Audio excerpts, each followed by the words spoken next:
Hello, everyone. Professor Fritz here. So this is an extra credit activity I want you to try to help improve your second essay and as a tool for you to use your future essays. You've been invited to rewrite your second essay, so this could be very helpful if you decided to do that. So this is called, we're talking about, I should say, descriptive outlines and what they are. Sometimes they're called says, does outlines, and you'll see why in a moment. So first of all, you've probably seen the sort of standard outline that you were probably taught in high school and required to use, right? That it's got a title, Roman numeral one, capital letter A, first point, second point, capital letter B, first point, second point. You've seen this before, whatever the content is. You were taught this, I'm fairly certain, in high school. And this is fine. This is fine. It's the formal style of outlining that's taught across American schools. The problem really is it's not very useful. I find it useless, frankly. And why is that? That's because the style of outlining that you've been taught only focuses on the content of what you're saying, right? So only focuses on your topic, like what you want to say. But writing is far more than just topic. It's topic or content or subject, it's audience and its purpose. All writing is three of those. If you ignore two of them, you're not going to have very good writing. And the formal outline you've been taught ignores two of the three. So it's not very good. So instead, what we do is a descriptive outline, which captures all three of those qualities. Okay, and it's much more helpful. It's much more helpful. Because the thing to remember about writing is it's a type of action. Writing does things. It doesn't just say things. It does things. And I find that students who've been taught in that formal outline method don't really understand that very well, right? So what a descriptive outline does is it does two things. It describes in a summary or paraphrase what a paragraph says. So we're working in paragraphs here, right? So it'll tell you something about what the paragraph says. That's very familiar. But it also describes what the paragraph does. What kind of action is it pursuing? Okay, and that's why I sometimes call it a says does outline, because it tells you what the paragraph says and it tells you what the paragraph does. Okay, so let's look at an example of what I mean. So imagine you want to borrow the car from your mom this weekend. Right? What do? It's probably best that you ask, right? So you say, hey, mom, may I use the car this weekend?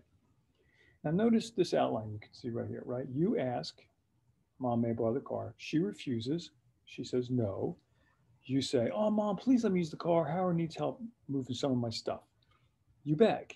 Then she says, well, no, I don't think so. She refuses again and shows signs of bending. Then you say, if you let me use the car, mom, I'll do the grocery shopping for you next week.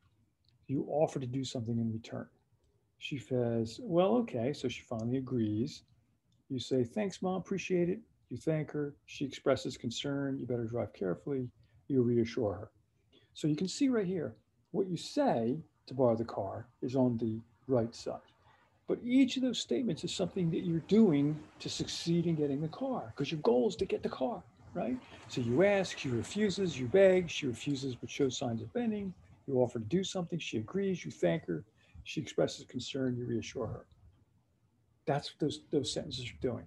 Notice that, so that's what the sentences are doing. Okay, so they say things and they do things. This is true for paragraphs, this is true for essays.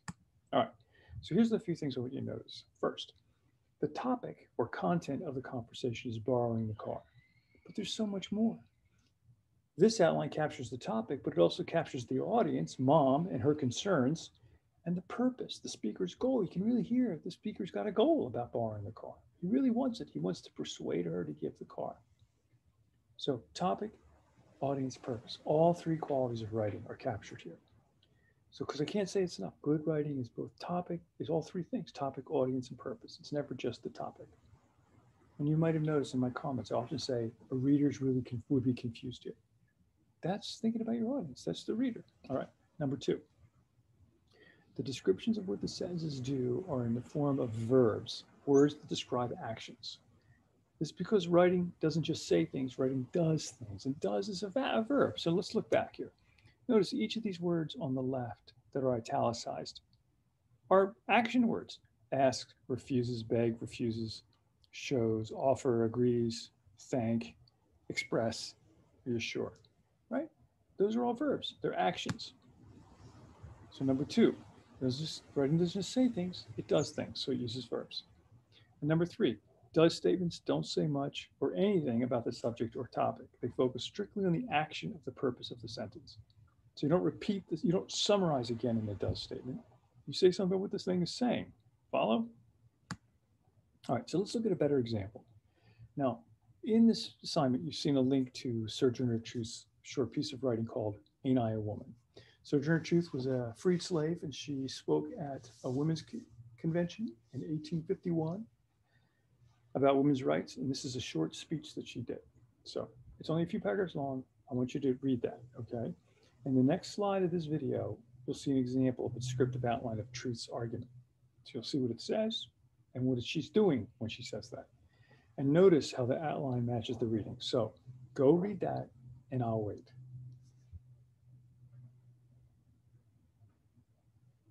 Okay, I'm going to assume you read. You can always pause, right?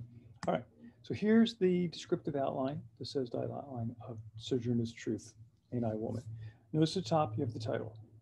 Next is the main idea. What's the sentence that captures the main idea? This is the content. What's the general idea of the whole paper? This is almost like a thesis right here, isn't it? Then there's the plan for the article. Like, what's her plan? How does she intend to achieve this main idea?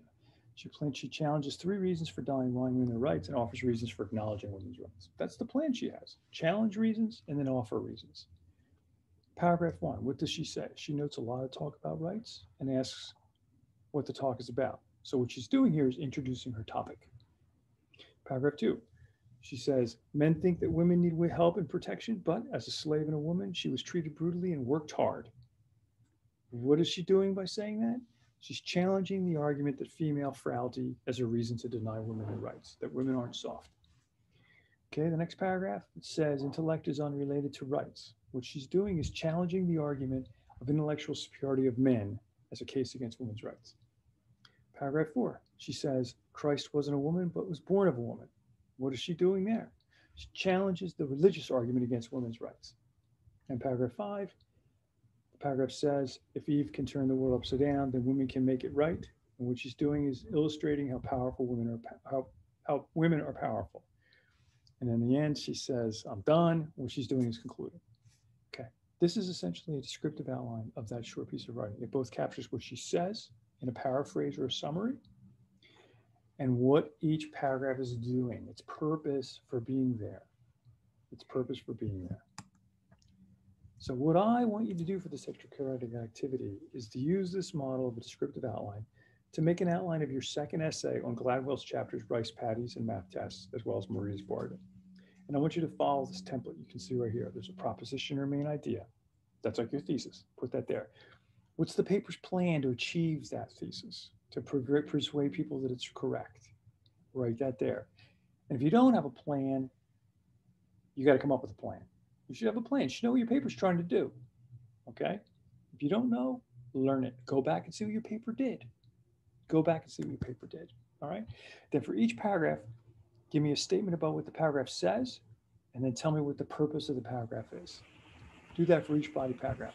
Now here's 2 reasons why I'm having you do this. Well, maybe only one. In a sense, I'm having you do a reverse outline of your own paper.